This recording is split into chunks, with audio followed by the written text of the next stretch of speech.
تو حضرت عمر نے اپنا واقعہ اسلام لانے کا خود ہی بیان کیا ہے کہ میں تلوار اٹھائے نکلا تھا جوش میں کہ جاؤں اور اس محمد کا آج کام تمام کر دوں، ختم کر دوں، تاکہ ہمارے خداؤں کا جو دین ہے وہ ویسے ہی برقرار رہے اور نیا دین مکہ میں آنے نہ پائے۔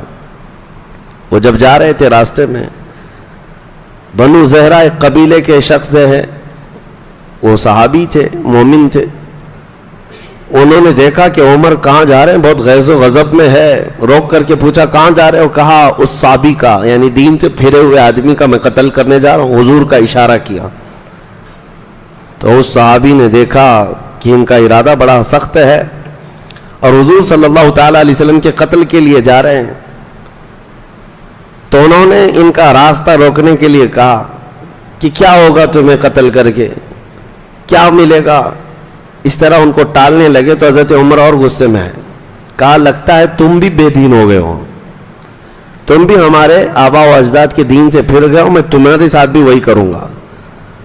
تو وہ جو صحابی تھے انہوں نے کہا اس سے بھی تعجب کی بات میں نہیں بتاؤں تم کو، میں تو ہوا ہی ہوں، لیکن تمہارے گھر میں جا کر دیکھو تمہاری سگی بہن اور بہنوی بھی اسلام لا چکے۔ ان کو اتنا غصہ آیا، کہا میری بہن، ان کی بہن فاطمہ بنت خطاب اور ان کے بہنوی حضرت سعید، یہ دونوں اسلام لا چکے ہیں۔ حضرت عمر نے کہا پہلے میں اپنے گھر کا قصہ ختم کر دیتا ہوں۔ آئے تو اپنی بہن کے گھر، تو اس وقت ایک صحابی حضرت خباب، وہ ان کو قرآن پڑھا رہے تھے، یعنی حضرت عمر کی بہن اور بہنوی کو اندر قرآن پڑھا رہے تھے۔ حضرت عمر باہر کھڑے ہو کر سن رہے تھے، زور زور سے دروازہ پیٹنا شروع کر دیا۔ بہن ڈر گئی اور بہنوی بھی ڈر گئے کہ عمر آئے، تو حضرت خباب کو پردے میں اندر چھپا دیا اور دروازہ زور سے کھولا۔ اندر جاتے ہی حضرت عمر کا جوش یہ تھا، کہا کہ یہ کیا ہو رہا ہے، تم لوگ دین اسلام میں آ گئے ہو، ہمارے آبا و اجداد کا دین چھوڑ چکے ہو، آؤ دیکھا نہ تاؤ۔ مارنا شروع کیا، اپنے بہنوی کو اتنا مارا، وہ بیچ بچاؤ کے لیے بہن آئی تو ان کو بھی مارا، ناک پھٹ گئی، مار مار کر کے زخمی کر دیا بہن کو بھی اور بہنوی کو۔ خود کو ترس آیا بعد میں کہ میں اپنی سگی بہن کو مارا اتنی۔ اس کے بعد تھک کر کے بیٹھے، پھر اٹھایا دونوں کو، کہا میرے آنے سے پہلے دروازے میں سن رہا تھا کوئی کلام یہاں پڑھ رہا تھا، کوئی کلام تم لوگ پڑھ رہے تھے، سن رہے تھے، وہ کلام کیا ہے سناؤ مجھ کو۔ ابھی حضرت عمر اتنا کہہ رہے تھے کہ وہ حضرت خباب جو پردے میں چھپے تھے باہر آ گئے، کہا میں سناتا ہوں۔ حضرت عمر نے کہا تم یہاں کیسے؟ کہا جو کلام تم سن رہے تھے وہ میں ہی پڑھ رہا تھا۔ پھر حضرت خباب نے قرآن کی آیتیں تلاوت کرنی شروع کی۔ قرآن کی آیتیں جب صحابہ پڑھتے تھے تو ایسا اثر ہوتا تھا کہ پتھر بھی ہل جائے۔ حضرت عمر سنتے گئے سنتے گئے سنتے گئے، اس کے بعد اٹھ جاتے ہیں اور کہتے ہیں میں اس محمد صلی اللہ علیہ وسلم سے ملاقات کر کے آؤں گا۔ ان کی بہن اور بہنوی دونوں تھوڑا سا ان کو خوشی اس بات کی حاصل ہوئی کہ عمر کا دماغ تبدیل ہوتا ہوا نظر آ رہا ہے۔ تب حضرت خباب جو وہاں تھے، گھر کے اندر موجود تھے، انہوں نے کہا گھبرانے کی ضرورت نہیں ہے، عمر رسول اللہ کا قتل کرنے نہیں جا رہے ہیں، اس لیے کہ کل شام کو ہی میں نے رسول اللہ کو یہ دعا کرتے سنا تھا، اے اللہ عمر بن خطاب کے ذریعے اسلام کو فوقیت عطا فرما، اسلام کو عزت عطا فرما، اللہم اعز الاسلام بعمر، اے اللہ اسلام کو عزت عطا کر عمر بن خطاب کے ذریعے سے۔ کہا میں نے کل رسول اللہ سے یہ دعا سنی ہے، ہو سکتا ہے وہ دعا آج ہو گئی ہے۔ تو عمر بن خطاب گئے، تلوار حمائل تھی۔ زید بن ارقم کے گھر میں چند صحابہ تھے، رسول پاک صلی اللہ علیہ وسلم تھے۔ جیسے ہی صحابہ نے آتے ہوئے دیکھا سب کھڑے ہو گئے، کہا عمر بن خطاب آ رہے ہیں اور ساتھ میں تلوار بھی ہے۔ امیر حمزہ رضی اللہ تعالیٰ عنہ جو صرف ان کے سے 3 دن پہلے ایمان لائے ہوئے تھے اور رسول اللہ کے چچا تھے، اور حضور صلی اللہ تعالیٰ علیہ وسلم سے بہت ہی قرابت ایسی تھی کہ حضرت امیر حمزہ حضور صلی اللہ تعالیٰ علیہ وسلم کے ہم عمر تھے، ایک عمر کے تھے، اور دونوں نے ایک ہی خاتون کا دودھ بھی پیا تھا۔ چچا تھے، بھتیجے تھے، لیکن عمر ایک تھی دونوں نے ایک حضور پاک صلی اللہ تعالیٰ علیہ وسلم کے وہ دو شریک بھی تھے. حضرت حمزہ بہت ہی سیریس تھے ان سب معاملات میں، دفاع ناموس رسالت پر. وہ کھڑے ہو گئے اور کہا عمر اگر اچھی نیت سے آ رہا ہے تو ٹھیک ہے، استقبال ہے، اور اگر کوئی غلط نیت ہے تو حمزہ اس کے یہاں سے واپس جانے کے لیے کوئی راستہ چھوڑے گا نہیں. تو حضرت حمزہ کو کھڑے ہوتے دیکھ کر صحابہ نے خاموشی اختیار کی. عمر ابن خطاب آئے، تلوار تو تھی، حجرے میں آتے ہی رسول پاک صلی اللہ تعالیٰ علیہ وسلم کے سامنے تلوار رکھ دی اور کہا آپ جس دین کی دعوت دینے کے لیے کلمہ پڑھاتے ہیں وہ کلمہ مجھے بھی عطا فرمائے. قرآن کی چند آیتیں ہی سنی تھی اور اس کے بعد پورا دل بدل گیا تھا. نبی پاک صلی اللہ تعالیٰ علیہ وسلم نے جیسے ہی انہیں مشرف اسلام کیا، جو صحابہ وہاں موجود تھے، یہ پہلا نعرہ تھا جو مکہ میں بلند آواز سے لگا تھا. صحابہ جوش میں نعرہ لگائے. عمر ابن خطاب کے ایمان لانے کی خوشی سب کو تھی. اب اس کے بعد سب سے پہلا کام جو ہوا حضرت عمر کی طرف سے، جو ان کی اولیات ہیں، جو ان کی خصوصیات ہیں حضرت عمر کی، حضور صلی اللہ تعالیٰ علیہ وسلم سے احکام اسلام سیکھتے رہے. دین اسلام کی خصوصیات حاصل کرنے کے بعد آپ نے سب سے پہلے یہ سوال کیا، اے اللہ کے رسول، ہمارا دین سچا ہے؟ ہمارا دین سچا ہے؟ کہا بالکل سچا ہے. تو کہا آپ پھر یہاں کمرے کے اندر کیوں حرم میں جا کر نماز پڑھیں گے؟ حرم میں خانہ کعبہ کے پاس جائیں گے. حضور صلی اللہ تعالیٰ علیہ وسلم نے ان کی بات کو رد نہیں فرمایا. 40 مرد تھے اس وقت. حضور نے فرمایا کہ نکلو. 2 صفیں لگی تھی مکہ مکرمہ کی گلیوں سے، یہ گزرتے جا رہے تھے. ایک صف کے آگے حضرت عمر تھے، دوسری صف کے آگے امیر حمزہ تھے، اور ان کے سامنے کوئی بہادر کھڑا ہونے کو تیار نہیں تھا. تو حضرت عمر کے ایمان لانے کے بعد سب سے پہلے سارے صحابہ مومنین راستوں پر چلتے ہوئے حرم پاک میں داخل ہوئے اور علل اعلان وہاں پر نماز ادا کی یا عبادت کی. اور پہلا خطبہ حرم میں جنہوں نے دیا وہ حضرت ابوبکر صدیق تھے. اس کے بعد نبی پاک صلی اللہ تعالیٰ علیہ وسلم نے عمر بن خطاب کو اسی دن ایک لقب عطا کیا، تم فاروق ہو. فاروق کا مطلب ہے فرق پیدا کرنے والا کفر اور اسلام کے درمیان. اس دن آپ نے ایسا واضح فرق بتا دیا مومنین کون ہوتے ہیں. سیدنا عمر ابن خطاب رضی اللہ تعالیٰ عنہ کے اسلام لانے کے بعد آپ اگرچہ بڑے پہلوان تھے، سارے تھے، لیکن پھر بھی مشقتیں برداشت کی، کیونکہ عرب سب ایک طرف ہو جاتے تھے، خاندان کے خاندان، قبیلوں کے قبیلے دشمنی پر اتر آتے تھے. اور اس کے بعد جب رسول کریم صلی اللہ تعالیٰ علیہ وسلم کی ہجرت کا وقت آیا تو حضور صلی اللہ تعالیٰ علیہ وسلم سے پہلے ہی حضرت عمر نے ہجرت کی تھی. حضور صلی اللہ تعالیٰ علیہ وسلم ابھی مدینے گئے نہیں تھے اس سے پہلے. اور حضرت عبداللہ بن مسعود کہتے ہیں کہ ہم نے مکہ سے جتنے صحابہ ہجرت کی ہے سب کی ہجرت پتہ ہے، لیکن عمر بن خطاب نے جیسی ہجرت کی ہے ویسی کسی نے نہیں کی. کہا اس میں کیا ہے؟ کہا سب رات کے وقت یا پھر الگ انداز سے خفیہ راستوں سے ہجرت کر کے جاتے، کیونکہ مکہ والے پکڑتے تو مارتے بھی تھے، مال لوٹتے بھی تھے، بہت سارے تھے. لیکن عمر ابن خطاب کو جس دن ہجرت کرنی تھی سواری لیا، سامان لیا اور سیدھے حرم میں آئے اور خانہ کعبہ کا 7 مرتبہ طواف کیا. وہاں قریش کے بڑے بڑے سردار بیٹھے ہوئے تھے، سب کو پکار کر کے کہا عمر بن خطاب آج سے مکہ چھوڑ کر ہجرت کر کے مدینہ جا رہا ہے، تم میں سے کسی کی ماں نے دودھ پلایا ہے تو عمر کا مقابلہ کرو. سارے سرداران قریش دیکھتے رہے.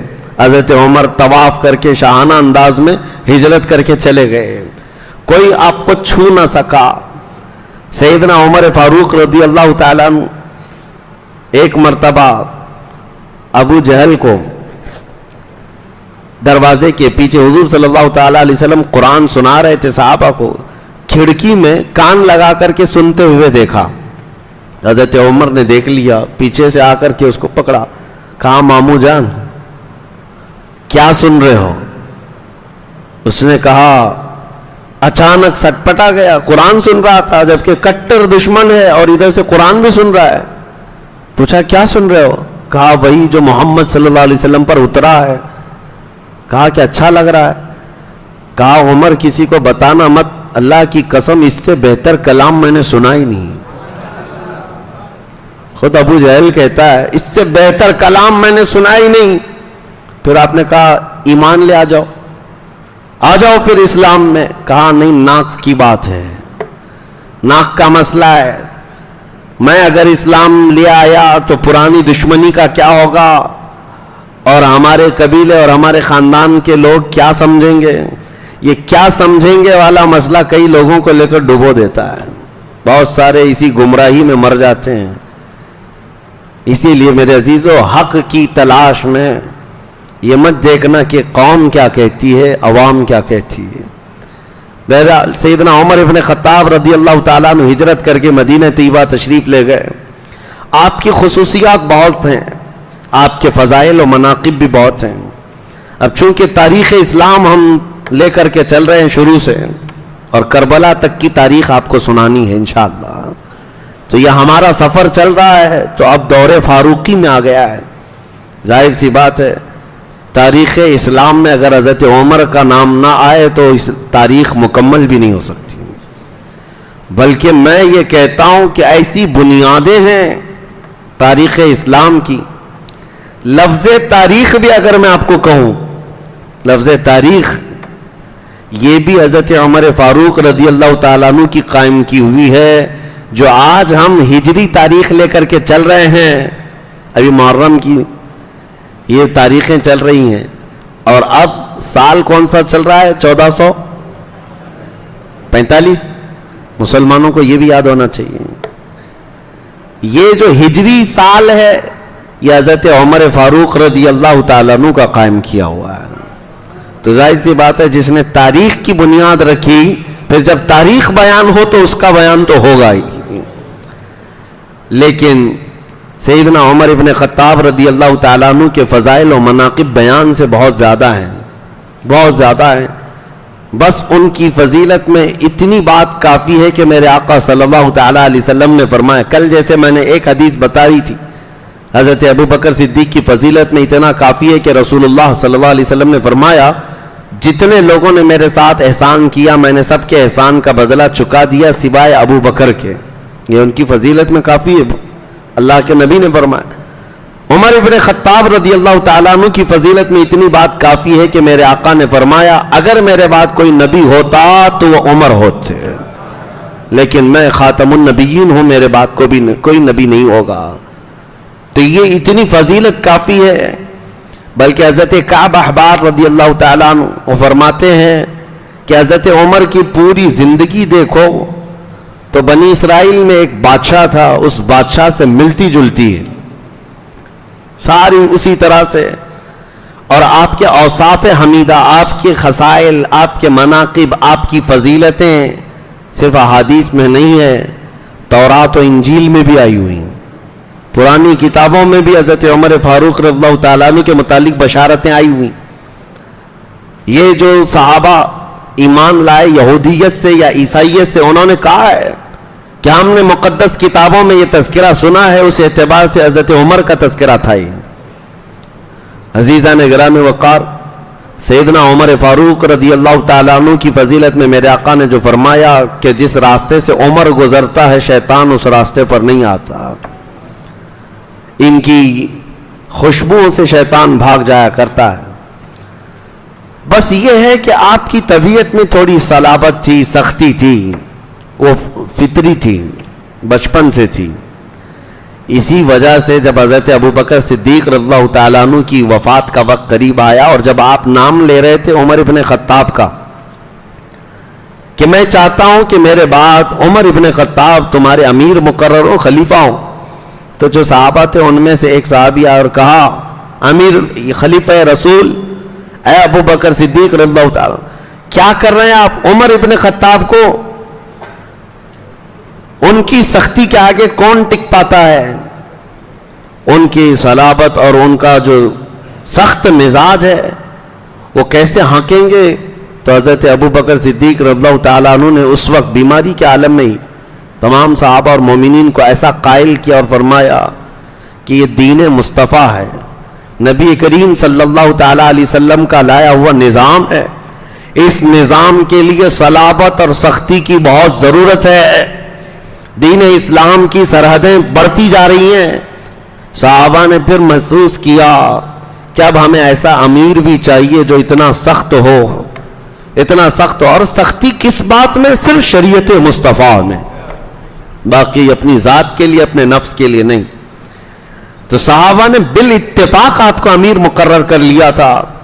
حالت تو یہ تھی کہ حضرت عمر فاروق کندھے پر کوڑا لے کر کے بازار میں گھومتے تھے، جب مدینے کے بازاروں میں جاتے تھے کوڑا ان کا کندھے پر ہی رہتا تھا، جہاں جس کو کچھ گناہ کرتے ہوئے پاتے وہیں کوڑے لگاتے تھے۔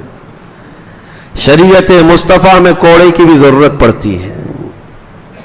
بعض لوگ یہ کہتے ہیں ہر چیز پیسفلی ہونی چاہیے، امن کے ساتھ ہونی چاہیے۔ اگر سارے انسانوں کے طبیعت میں امن ہی ہوتا تو پولیس کی بھی ضرورت نہیں ہوتی، لیکن ایسا حقیقت میں ہے نہیں۔ دنیا کی ہر کنٹری، دنیا کا ہر نظام پولیس کا شعبہ رکھتا ہے، ایک ڈپارٹمنٹ رکھا جاتا ہے۔ کیوں؟ کرائم پر کنٹرول کے لیے، اور ان کو سختی کرنے کا حکم بھی دیا جاتا ہے، کیونکہ انسانوں کی طبیعت میں ہے، فطرت میں ہے کہ ان کو کچھ سختیاں ایسی ہیں جو سیدھے راستے پر رکھ سکتی ہیں۔ حضرت عمر فاروق رضی اللہ تعالیٰ عنہ کے، میں اب آپ کو یہ بات اس لیے کہہ رہا ہوں کہ یہ ابھی آپ کو سننا ضروری ہے کہ آپ کے اندر کی یہ جو سختی تھی، صلابت تھی، اور آپ جو فیصلے لیتے تھے، اس کا اثر بڑے بڑے صحابہ پر بھی ہوا ہے، بڑے بڑے صحابہ پر بھی اس کا اثر ہوا ہے۔ وہ کسی کی رعایت نہیں کرتے تھے، یہاں تک کہ اپنے دور خلافت میں آپ نے پابندی لگا دی تھی کہ جتنے علاقوں میں گورنر بنے ہوئے صحابہ ہیں ان کی بھی دیکھ بھال کے لیے کچھ لوگوں کو رکھتے کہ اگر وہ قیمتی گھوڑا اختیار کر لیتے، ترکی گھوڑا اس وقت بہت قیمتی سمجھا جاتا تھا، حضرت عمر ان کو دوسرے دن ان کو معزول کرنے کا لیٹر جاری کر دیتے تھے، اتر جاؤ تم۔ یا اگر ان کو بہت قیمتی لباس پہنتے ہوئے دیکھتے، منع کرتے۔ یہ سختی حضرت عمر فاروق رضی اللہ تعالیٰ عنہ کی شریعت مصطفیٰ کے نفاذ کے لیے تھی۔ بہت بڑے درہم و دینار تو چھوڑیں، ایک تن کا بھی آپ غلط انداز سے کسی کو نہ کھانے دیتے تھے، نہ اسراف کرنے دیتے تھے۔ اس کے خلاف تھے آپ، اس کے خلاف رہتے تھے ہمیشہ کہ مسلمانوں کے مال کا ایک آدھا درہم بھی ضائع نہ ہونے پائے۔ بادشاہوں کا مزاج نہیں تھا کہ جو من میں آئے لٹا دیا کسی بھی بات پر، نہیں، اس بات کے حساب کتاب میں بہت سخت تھے۔ یہاں تک کہ آپ کو میں بتاؤں، اپنے بیت المال کا جو داروغہ تھا اس کو آپ نے اتنا سخت بنا رکھا تھا حساب کتاب کے لیے کہ حضرت عمر فاروق خود بھی اگر بیت المال سے کبھی قرضہ لیتے تو بیت المال کا داروغہ آپ سے لڑنے کے لیے آ جاتا تھا۔ اتنے دن ہوئے ابھی تک آپ نے دیا نہیں، خلیفہ ہیں آپ۔ حضرت عمر کہتے میرے پاس ہے نہیں، آ جانے کے بعد دے دوں گا۔ وہ تقاضا کرتے کرتے گھر کو لپٹ جاتا تھا، روایت میں موجود ہے، امیر المومنین کے دروازے کو لپٹ جاتا تھا، کہتا تھا زیادہ دن ہو رہے ہیں آپ کے اوپر قرضہ ہو گیا ہے، جلدی ادا کیجیے۔ لیکن حضرت عمر نے کبھی اس کے لیے کوڑا نہیں استعمال کیا۔ کوئی اگر دیکھتا تو یہ کہتا ارے یہ داروغہ بیت المال کا خلیفہ وقت کی طرف سے مقرر کیا ہوا داروغہ ہے، لیکن یہ تقاضا کرنے آ جاتا ہے مال کا، وہ بھی امیر المومنین سے۔ میاں یہاں تو پی ایم سے کوئی حساب ہی نہیں لے سکتا، جتنا چاہے دیش بیچ جائے، کوئی پوچھ بھی نہیں سکتا۔ اگر پوچھے گا تو اس کی تو سدسیتا ختم ہو جائے گی، ہاں اس کی رکنیت بھی ختم ہو جائے گی۔ پوچھنے کی ہمت یہاں نہیں ہے، کر بھی نہیں سکتے، چاہے تم پوری جھولی بھر کر کے یہاں سے پارسل کرو۔ یہ دور الگ ہے میرے عزیزوں، کہاں خلافت کو ہم کمپیئر کر سکتے ہیں۔ یہاں مال لوٹنے والے چور ڈاکو بیٹھے اور لوٹ کر کے خوب لے جائیں، سوئس بینک میں داخل کریں، لیکن ان کو سے کوئی دوسرا سوال نہیں کر سکتا، پوچھ نہیں سکتا۔ اگر پوچھ لیا تو اس کی خیر نہیں، دوسرے دن اس کے ہاں حکومت کی داماد ایجنسیاں آ جاتی ہیں۔ تحقیقات کے لیے, تفتیش کے لیے. یہ تو سسٹم ہے. اپنے آپ کو کبھی انہوں نے حساب کے آگے نہیں رکھا کہ ہم سے کوئی مواخذہ نہیں کر سکتا, کوئی ان کو پوچھ نہیں سکتا تم 12 لاکھ کا سوٹ کیوں پہنتے ہو, نہیں پوچھ سکتا. لیکن وہ دور فاروقی تھا, جبہ بھی اگر لمبا ہوتا تو صحابہ پوچھ لیتے تھے. بھرے مجمع میں حضرت سلمان فارسی نے آپ سے پوچھا تھا کہ مال غنیمت میں کپڑا آپ نے تقسیم کیا تھا سب صحابہ کو, کسی کا پورا جبہ نہیں بن رہا تھا, حضرت عمر کا پورا جبہ بن گیا. صحابی نے بیچ مجمع میں کھڑے ہو کر پوچھا آپ کا کیسے بن گیا, سب کا تو نہیں بنا, ویسے بھی آپ قد میں لمبے تھے. حضرت عمر نے یہ نہیں کہا کہ کیا تم کو سوال کرنے کا حق ہے, بلکہ جواب دیا, کہا مال غنیمت میں میرے بیٹے کو بھی کپڑا ملا تھا, انہوں نے مجھے ہبہ کر دیا, دونوں کپڑے ملا کر کے میں نے سلایا, میرا جبہ بن گیا ہے. جواب دینے کا حق تھا, اور جب وہ اپنے آپ کو اس کا مواخذہ کرنے کا مستحق سمجھتے تھے. وہ داروغہ کو جب اتنا سخت بنا کر رکھے تھے حضرت فاروق رضی اللہ عنہ کہ وہ آپ سے تقاضا کرتا تھا قرضے کے, اور باقی دوسری چیزوں پر سختی اس قدر تھی کہ کسی کی روح رعایت نہیں تھی. عدل و مساوات میں, حساب کتاب میں, صحابہ اکرام رضوان اللہ تعالی علیہ مجمعین کے معاملات میں بڑے سخت تھے فیصلہ لینے میں. صحیح روایت میں اگر آپ کو بتاؤں, جب آپ کی وفات ہوئی تھی, آپ کے جسم پاک پر چادر پڑی ہوئی تھی, دیدار کے لیے بہت لوگ آئے. جب صحابہ, ان میں سے مولا علی کرم اللہ وجہہ الکریم آئے تھے, سیدنا علی بن ابی طالب کرم اللہ وجہہ الکریم چادر ہٹاتے ہیں اور لوگوں سے کہتے ہیں لوگوں گواہ ہو جاؤ, رسول اللہ صلی اللہ تعالی علیہ وسلم کے صحابہ میں اس سے زیادہ نیکیاں کرنے والا دیکھا نہیں تھا, اس سے بہتر آدمی نہیں دیکھا. اور ابن عساکر کی روایت تو یہ ہے, تاریخ ابن عساکر مشہور معتبر کتاب ہے, میں روایت آپ کو بتا دوں. حضرت علی کا یہ فرمان ہے کہ فرماتے اگر کسی کو وہ دیکھتے کہ حضرت علی فرماتے مجھ کو ابو بکر اور عمر سے افضل بتائے تو میں اس کو 80 کوڑے ماروں گا. کوڑے لگوا دیتے حضرت علی کرم اللہ وجہہ الکریم. آپ نے اعلان فرمایا تھا, وہ اس حد درجے تعظیم کرتے تھے سیدنا ابو بکر صدیق کی بھی اور حضرت عمر کی بھی. یہ بتانا ضروری اس لیے ہے کہ بعض لوگوں کو یہ لگتا کہ یہ غصب کی ہوئی خلافتیں تھیں, غصب کی ہوئی خلافتیں تھی تو حضرت علی کرم اللہ وجہہ الکریم ایسی تعریف نہیں کرتے ان خلفاء کی.